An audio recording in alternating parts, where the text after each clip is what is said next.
Mesdames et messieurs, bonsoir et merci d'être parmi nous pour un nouveau numéro de Politique. Une coalition ou un effectif d'avocats et d'ONG vient de déposer de nouvelles plaintes contre le Maroc devant le CAT, qui n'est autre que le Comité contre la torture des Nations Unies à Genève. Le collectif exige la libération des prisonniers sahraouis condamnés sur la base d'aveux obtenus sous la torture, notamment ceux de Gdeim Izik, les oubliés de l'histoire. Du moins, c'est bien ce que voudrait faire le Merzen, à savoir faire oublier que dans ces geôles existent des Sahraouis dépouillés de leurs droits le plus élémentaire, celui d'un procès équitable et surtout d'un traitement humain.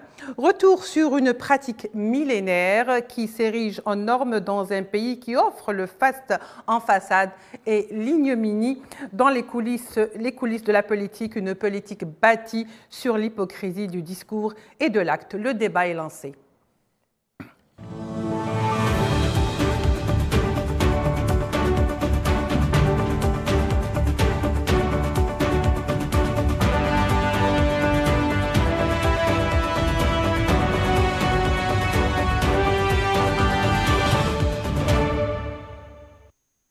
Mesdames et messieurs, bonsoir. Merci de nous rejoindre pour en parler justement de la question. Nous recevons avec beaucoup de plaisir ici présent tout à l'heure monsieur Saïd Ayachi, qui est président du Comité national de solidarité avec le peuple sahraoui.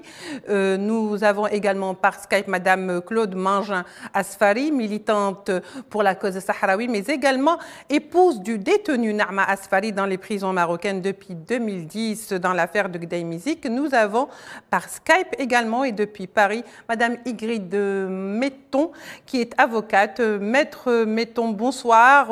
Madame Claude Mangin, bonsoir. Merci, mesdames, de vous joindre à nous pour ce débat. Merci pour votre invitation. Bonsoir. Merci à vous. Alors, pour commencer, il s'agit d'une association internationale des juristes dont vous faites partie, il me semble, n'est-ce pas, Maître Ingrid Metton?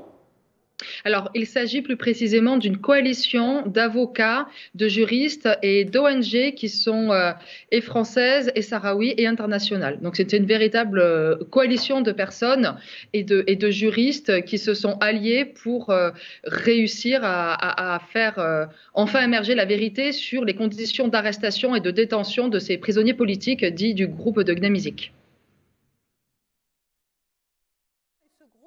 Avocat justement a exigé que les Sahraouis soient libérés. Alors ce n'est pas la première fois qu'il y a un collectif de ce genre. C'est quoi la nouveauté aujourd'hui ? La nouveauté, c'est déjà la taille de ce collectif qui, je pense, dans un collectif qui mène des actions tangibles, n'a jamais été aussi grand. C'est aussi la pluralité des associations.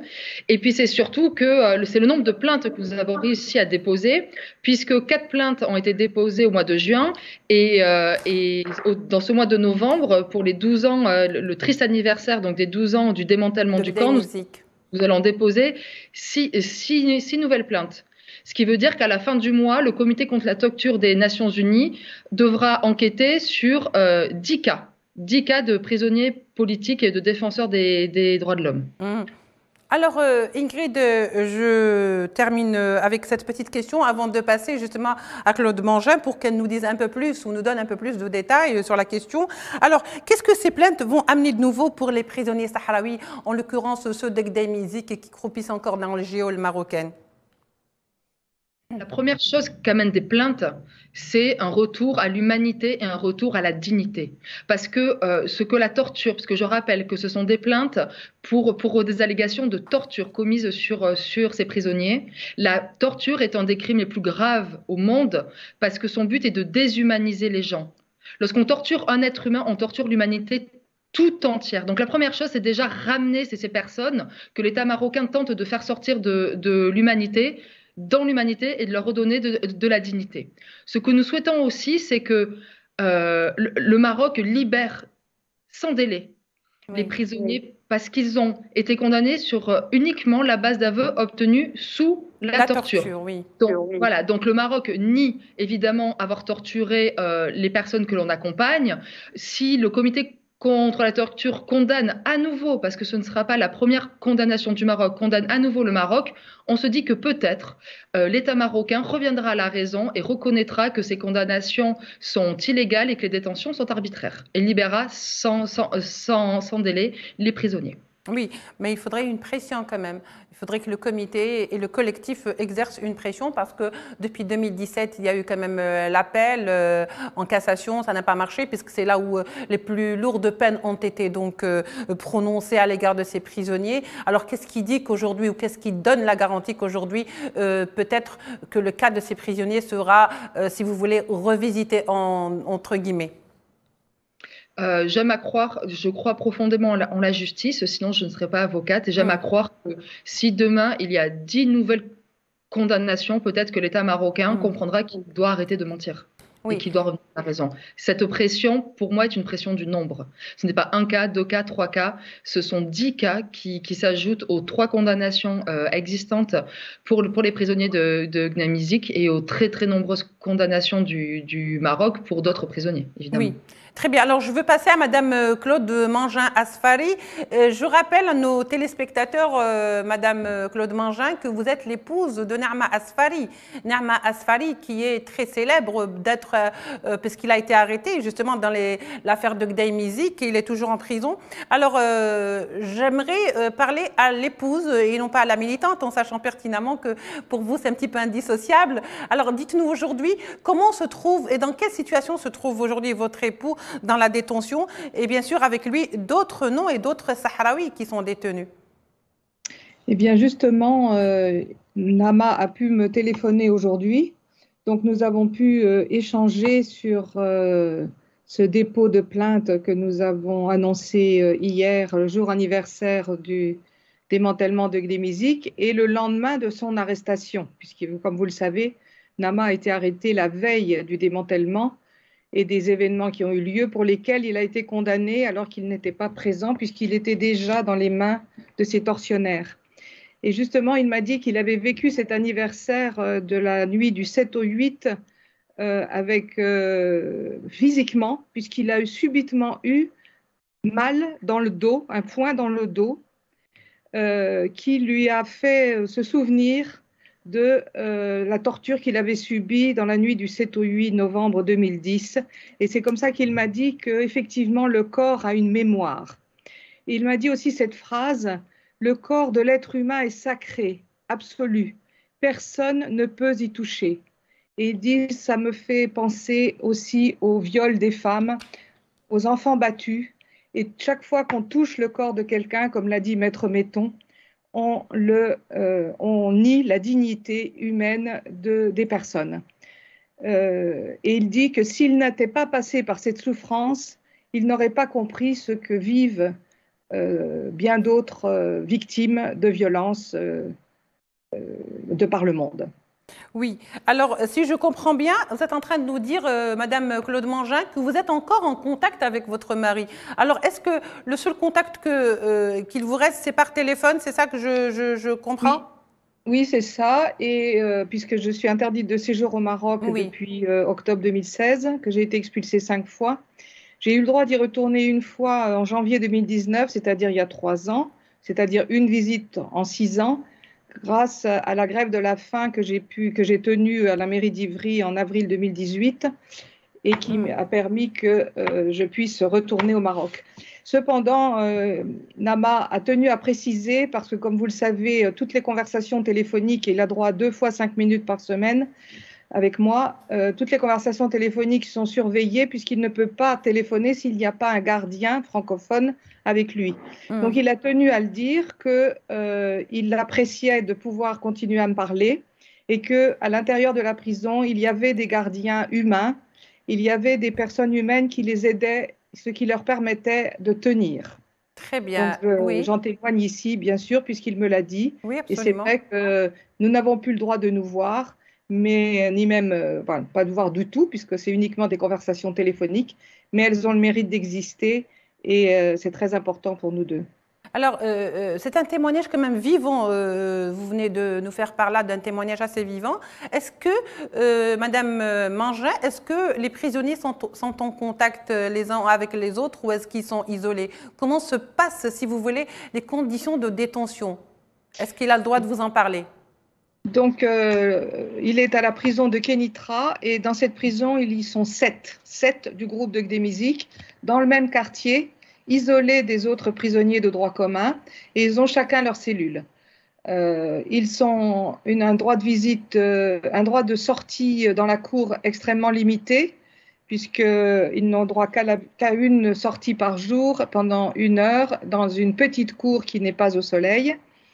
Et puis, donc, un droit de téléphone extrêmement limité, puisqu'ils ne peuvent téléphoner qu'aux membres de leur famille qui portent le même nom. Ce qui fait que pour Nama, par exemple, il n'y a que moi et ses 2 frères qui portent le nom Asfari. Et puis, ses camarades sont extrêmement blessés dans leur chair et dans leur esprit. Il me dit toujours qu'ils ont des blessures psychiques et psychologiques dues à la torture extrêmement, qui les perturbe beaucoup. Et il m'a dit leur joie quand ils ont su que leur nom avait été cité dans les plaintes que nous déposons ce mois-ci auprès du CAT. C'est leur rendre leur dignité, c'est leur permettre d'exister et de nommer leur souffrance. C'est extrêmement important. Je pense que Maître Metton, qui a participé au procès en appel et qui a entendu les témoignages de torture et qui a pu avoir accès aux expertises médicales qui avaient été obtenues par le tribunal, pour le tribunal, peut vous en parler plus, puisque évidemment, dans la plainte, il est décrit de manière très précise les tortures qui ont été subies qui ont été infligées aux prisonniers. Oui, très bien, Madame Claude Mangin. Monsieur Saïd Ayachi, bonsoir, merci d'avoir accepté notre invitation.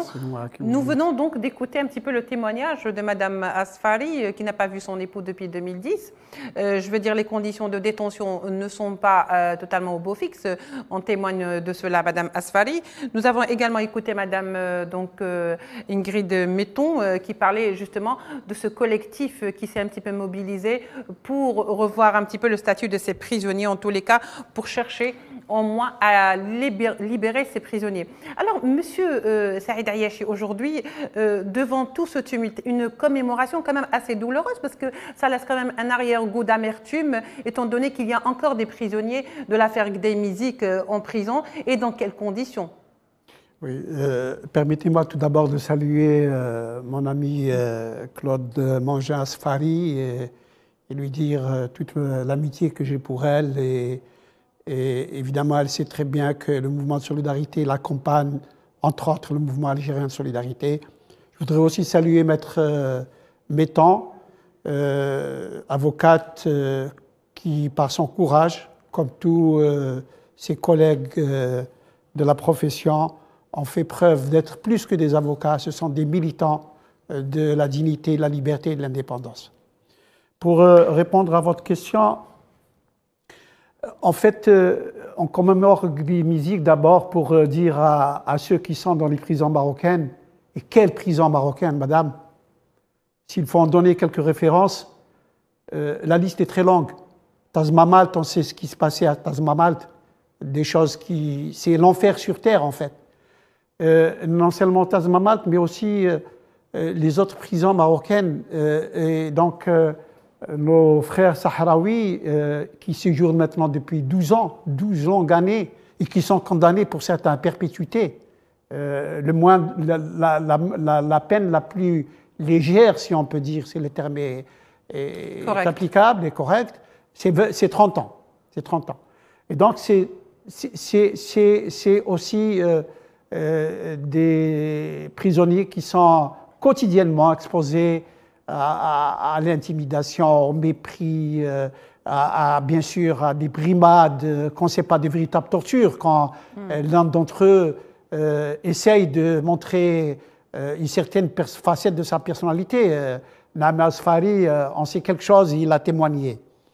Mais on commémore Gdimizig d'abord pour leur rendre hommage, pour leur dire qu'on ne les oublie pas. On commémore aussi Gdimizig pour dire à la face du monde, regardez ce régime, pour certains qui l'appuient, qui le soutiennent, regardez ce qu'il fait ce régime, avec toutes les exactions que le Makhzen opprime la population marocaine, mais aussi ce qu'il fait contre les Sahraouis qui revendiquent donc pacifiquement, comme cela s'est passé avec Gdimizig, pacifiquement pour un droit qui leur est reconnu, par les juridictions internationales et par le Conseil de sécurité lui-même dans plusieurs résolutions. Mais malgré cela, n'est-ce pas, c'est pratiquement un silence assourdissant de la communauté internationale, et qui plus est devant des cas, puisque le Maroc a déjà été condamné par le comité contre la torture, on ne voit rien venir. Le Maroc n'est même pas rappelé à l'ordre, encore moins sanctionné pour cela. Et les dossiers qu'ont présentés Maître Mettan et ses collègues sont tout à fait conformes aux critères de documentation des instances internationales, et donc ils sont plus que recevables. Et ils sont reçus, ils sont étudiés, ils sont approuvés. Le Maroc, je le répète encore, a été condamné pour 2 cas au moins en 2016. Mais malgré cela, le Maroc n'est pas rappelé à l'ordre. Oui, le Maroc n'est pas sanctionné. Le Maroc jouit d'une impunité totale dont on ne sait pas d'où ils viennent. Et permettez-moi d'ajouter, dans ce cycle d'étonnement face à l'impunité, le Maroc a démantelé la MINURSO en 2016. Il l'a démantelé carrément, il a renvoyé la partie civile de la MINURSO. Et personne ne l'a rappelé à l'ordre. Le Maroc spolie quotidiennement, depuis des années, les ressources naturelles du Sahara occidental. Le Maroc a entravé les missions des envoyés personnels du secrétaire général. Il ne les laisse pas travailler, au vu et au su de tout le monde. Et personne ne dit rien. Et donc, c'est cette impunité qu'on dénonce, nous, non seulement d'abord les Sahraouis, bien sûr, et les personnes qui sont concernées, mais aussi les mouvements internationaux de solidarité, parce qu'on se demande d'où le Maroc tire cette protection, d'où le Maroc tire cette arrogance qu'il a, et qu'il peut défier la communauté internationale. Oui, je torture, oui, j'exerce, oui, j'opprime, et personne ne fait rien du tout. Et donc, quand on commémore Gdimizig, c'est aussi, encore une fois, bien sûr, rendre hommage aux victimes, dire aux prisonniers sahraouis que nous sommes toujours là et que nous ne les oublions pas, et surtout dire à la communauté internationale, mais enfin, quand est-ce que cette communauté internationale qui se gargarise de beaux discours sur l'humanité, sur les droits de l'homme et sur je ne sais quoi d'autre encore, mais face à ce que fait le Maroc et sa soldatesque qui sont Makhzen, ne bouge pas. Oui. Très bien, Monsieur Riachi. Tout à l'heure, j'aurais envie de donner quelques noms des prisonniers qui sont toujours restés dans les geôles marocaines, juste un petit peu pour humaniser, parce que ce ne sont pas que des chiffres, c'est aussi des êtres humains. Je ne sais pas si le fait de donner leur nom va peut-être contribuer un peu à imaginer ces gens-là en détention. Alors, je vais commencer par donner quelques noms, bien sûr pas dans l'ordre, mais je vais commencer par Naama Abdi Asfari, 30 ans, donc la réclusion 30 ans, il est à la prison de Qnitra. Sidi Abdallah Ahmed Sidi Abda, réclusion à perpétuité à Tiflet. Nous avons également M. Abdellahi El-Wali, Khafaouni, qui est à réclusion, donc perpétuité. Ce que nous allons remarquer par contre, et les noms, c'est pas ça qui manque, puisqu'ils sont au nombre quand même de 19, c'est les peines. Alors nous avons des peines à perpétuité à 20 ans, 40 ans, 25 ans. Je veux dire que ce sont assez, Madame Ingrid, mettons, ce sont des peines assez lourdes. C'est toute une vie qu'ils vont passer en prison si rien n'est fait justement pour revoir leur procès. Après tout, ce sont des détenus d'opinion. Oui, exactement. Je rappelle quand même que le campement de Gdimizig, c'était un campement qui était pacifique et qui voulait dénoncer l'oppression du peuple sahraoui par le Maroc, une oppression économique, sociale et politique, totalement pacifique. Et que depuis ce 8 novembre, s'est abattu sur les manifestants, sur les militants et sur les personnes emprisonnées, une violence qui est innommable. parlé avec certains prisonniers, parce que j'ai pu parler avec certains, mais pas tous, malgré le fait que je sois leur avocat. On m'a refusé de leur parler à tous. Entendre ce qu'ils avaient à dire, ce qu'ils avaient subi. Je parle de torture, je parle de viol, depuis 12 ans, des placements à l'isolement, des interdictions de voir leur famille. C'est une violence absolument inhumaine. Et par-dessus ça, pourrait s'ajouter l'idée que de toute façon, ils vont finir leur vie en prison, dans ces prisons insoutenables. Et bien, vous voyez, tous ces prisonniers dont vous avez cité le nom, les autres, puisqu'ils sont 19, et tous les autres prisonniers politiques sahraouis, ils ont une force et un courage que peut-être il y aura une lumière au bout de ce tunnel infernal. Et c'est pour cela qu'ils continuent à saisir le comité onusien. C'est pour cela qu'ils continuent à se battre, parce qu'ils croient quand même que quelque part, il y aura un jour une solution et il y aura un jour une libération. Parce que sinon, il est vrai qu'il y a de quoi devenir fou face à une telle violence, à un tel acharnement. Oui. De quoi devenir fou. Mais ils tiennent bon et ils ont vraiment tout mon respect. C'est un honneur pour moi de les représenter. Très bien. Monsieur Saïd Ayachi, pourquoi pensez-vous qu'aujourd'hui les autorités marocaines refusent absolument de mener des enquêtes indépendantes, eux qui créent toujours à des allégations au fait que ce qui est reproché, leur est reproché n'est pas vrai? Alors pourquoi refuse-t-on une enquête indépendante dans ces cas-là pour permettre d'établir la vérité? D'abord, votre question est pertinente, mais d'abord on peut se poser une question préjudicielle, c'est de dire est-ce qu'elles accepteraient une enquête réellement indépendante? Parce qu'ils savent très bien que s'ils acceptaient une enquête réellement indépendante, bien entendu, une fois de plus, il y aura d'abord ce qui est su, c'est-à-dire la torture, la répression, les viols, les exécutions extrajudiciaires, les bastonnades, etc., qui seront faits par cette enquête. Mais en fait, vous savez, même cette enquête indépendante, quelque part, c'est pour ça que je voudrais poser la question de dire, mais pourquoi le Maroc reste impuni? C'est ça la question, je pense, de fond. Pourquoi? Il y a plus d'une cinquantaine de rapports qui prouvent, qui ont documenté, qui ont analysé, qui ont gravé sur le marbre les violations de droits de l'homme par le Maroc au Sahara occidental. Oui. Et pas des moindres. Amnesty International, Frontline, Human Rights Watch, oui. Le Parlement européen, le fameux rapport Tannock en 2013, oui. qui est très parlant sur la question. La Fondation Kennedy, qui est venue sur place et qui a vu comment cela se passe. Mais le département d'État US qui, chaque année, rapporte ces violations de droits de l'homme. Et maintenant, on se dit, mais enfin, qu'est-ce qui fait que le Maroc n'est pas interpellé sur ces trucs? C'est ce travail que font Ingrid Mettan et ses collègues est un travail formidable parce que d'abord, je crois, et aussi bien Claude que Maître Mettan seront d'accord avec toi, ça donne effectivement de l'espoir aux prisonniers. On s'occupe de nous, on ne nous oublie pas. Et ça aide à tenir quand même dans un enfer carcéral que sont les prisons marocaines. Mais plus que cela aussi, il ne faut pas s'arrêter de dénoncer ces choses-là. Et le travail que font ce collectif d'avocats est une autre forme de dénonciation technique, parce que juridique, parce que documentée, parce que confectionnée selon les critères de l'ONU.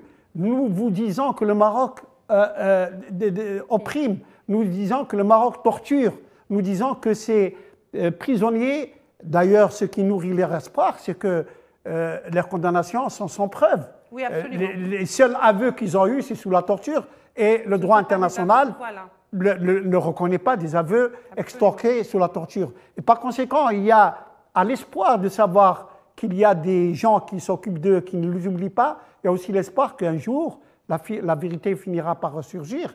Demain, le Sahara occidental, je suis de ceux qui ne perdent pas espoir et qui même militent pour ça. Et jour et nuit, c'est que le Sahara occidental sera indépendant et ils connaîtront la liberté pour revoir leur pays de leurs ancêtres. On leur souhaite de tout notre cœur. Madame Claude Mangin, il ne nous reste pas beaucoup de temps, donc je vais quand même vous donner la parole pour conclure. S'il nous reste encore quelques secondes, je vais essayer de répartir la parole sur mes invités. Madame Claude Mangin, dites-nous, est-ce que vous avez perçu chez votre mari et bien sûr chez les autres détenus quand même une note d'espoir, le fait de s'accrocher quand même et d'avoir cet espoir qu'un jour ils seront libres? Est-ce que vous avez eu dans vos discussions ce genre de propos? Disons que mon mari me dit souvent, de toute façon, je suis prêt à rester en prison jusqu'à la mort. Donc je suis prévenue.